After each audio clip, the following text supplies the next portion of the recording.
皆さんごきげんよう、上川薫です。今回取り上げる話題は、日本企業による韓国への投資が前年比 50% 減だというニュースを取り上げようと思います。今まさに韓国と日本との間には外交問題というものが様々起こっています。日本企業の資産を差し押さえ、その現金化の手続きが進んでいたり、もしくは日本政府に対しても賠償命令を出すといった韓国の司法問題があります。もちろんその他にも竹島問題や日本に対する誹謗中傷なども日常的に行われています。しかし一方においては、日本企業は韓国に対して多大な投資というものをこれまで行ってきました。そのことが韓国の経済を大いに助けることになっていたのは非常に大きな問題です。今回の韓国への投資が大幅に減少したというニュースは、そうした流れがようやく終わりを迎えるかもしれないという吉報かもしれません。それでは韓国への投資が大幅に減少したというニュース、どのような中身か見ていきましょう。外国企業の韓国離れ、直接投資が2年連続減少。産業通商資源部が12日発表した2020年外国人直接投資動向によると、韓国への外国人直接投資が2年連続で減少したことが分かった。特に最悪の韓日関係による影響が避けられない日本からの直接投資は前年の半分にまで減少した。2020年の外国人直接投資 FDI は届け出ベースで前年比 11.1% 減の207億5000万ドル、実行ベースで 17% 減の110億9000万ドルだった。新型コロナウイルスの影響で世界的に投資が減少する中、韓国も例外ではなかった。国別では韓国との関係が悪化を続けている日本からの投資が急減し、前年14億ドルの半分の7億ドルにまで落ち込んだ。韓国に対する FDI は2018年の269億ドルから2019年が233億ドル、2020年が207億ドルと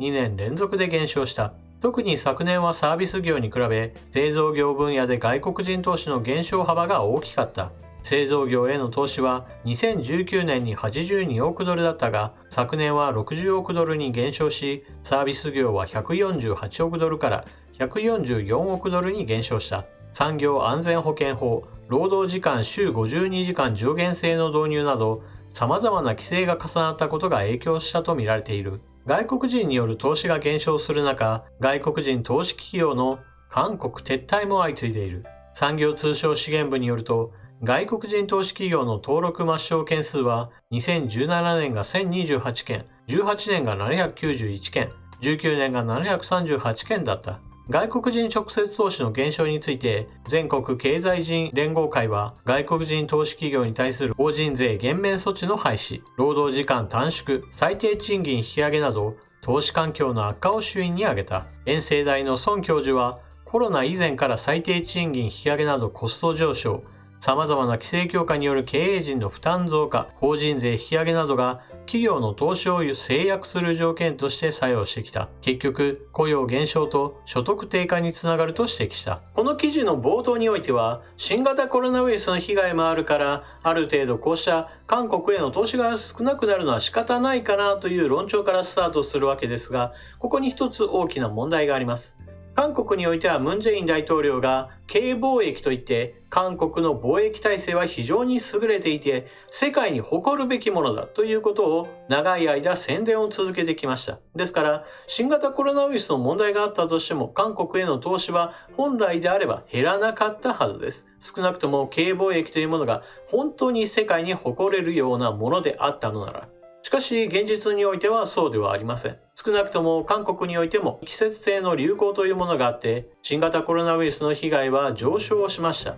そしてようやくこの記事の中で書かれているように韓国国内において海外からの投資を妨げるような要因というものが多く発生しています。ムン・ジェイン大統領は労働者の味方というような立ち位置をとって支持率を上げてくる政治家ですから、労働者の最低賃金の値上げを急激に行いました。最低賃金を上げることそれ自体は別に悪いことではありません。このことは以前から言っていますが、問題なのはそのペースです。このペースが非常に速すぎたというのがムン・ジェイン大統領の姿勢です。そして労働者を守るということを名目として労働時間を大幅に短縮したことも韓国経済にとっては足かせとなっています。さらには庶民の味方ですよということをアピールすることもあって、大企業に対しては強く当たる姿勢を示しました。その結果として現れたのが大企業に対する増税措置です。これらを見ていけばわかるように、基本的には自分の支持率をいかにして高めるか、労働者の味方ですよという立場をアピールするかといったことが大事になっていて、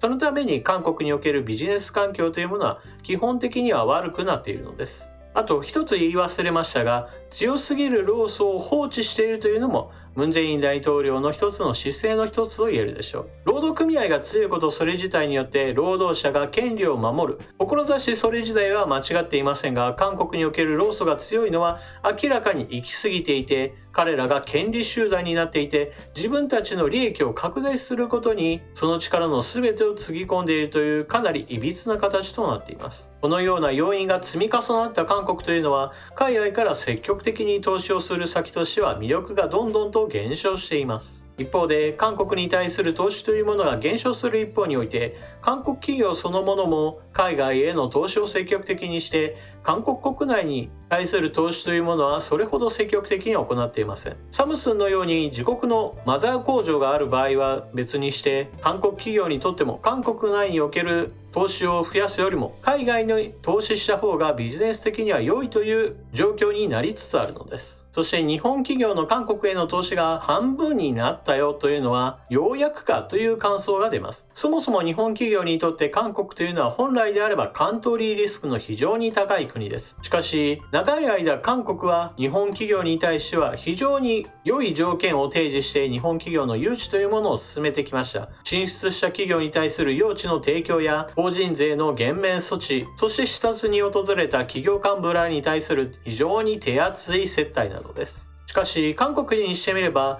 そのような利益提供をしてでも日本企業を誘致することには意味がありました。そもそも日本企業が進出すればそれによって雇用が生まれますし、日本に留まっていれば覗けないような内部情報などについても韓国国内に進出することによって内部の情報というものを持ち出しやすくなるといった利点などが韓国側にはありました。ですから日本企業はそうした下心がある点に対しての備えというものは十分できていない状態で韓国への進出を進めてしまうという非常に脇の甘さがあるのです。このあたりのことはかなり日本企業は反省して韓国に対する進出などは考え直してほしいものです。そのような事情を一旦横に置いておくとしても、今の時代はビジネス環境というものは大きく変わってきました。特に広域の貿易協定などが発動された状態ですから、別に韓国に進出することのメリットというものは今のところほとんどありません。何しろ人件費で言えば東南アジア各国に対する進出が今はしやすい状況です。昔よりも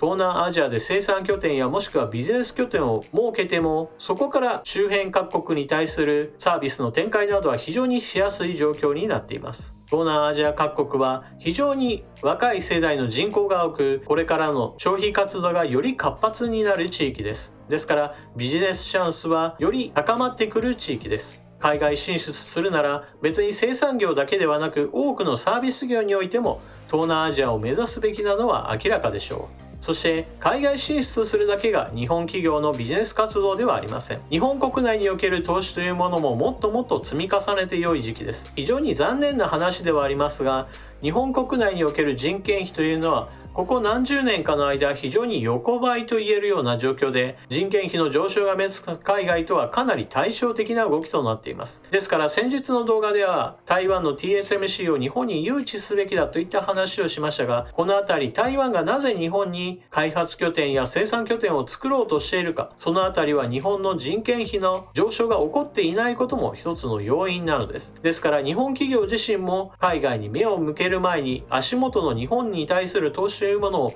もっともっと積極的にすべきでしょう。少なくともビジネス環境が非常に悪くなる一方である韓国に対して目を向けるなど全くのお金と時間の無駄だと言えます。皆さんはこのニュースを聞かれてどのようなことを考えたでしょうか。ぜひともコメントしていってください。それでは動画の最後までご視聴いただきありがとうございました。チャンネル登録していない方はぜひともチャンネル登録を、そして動画を見終わったら評価ボタンのクリックもよろしくお願いします。それでは次の動画でまたお目にかかりましょう。またね。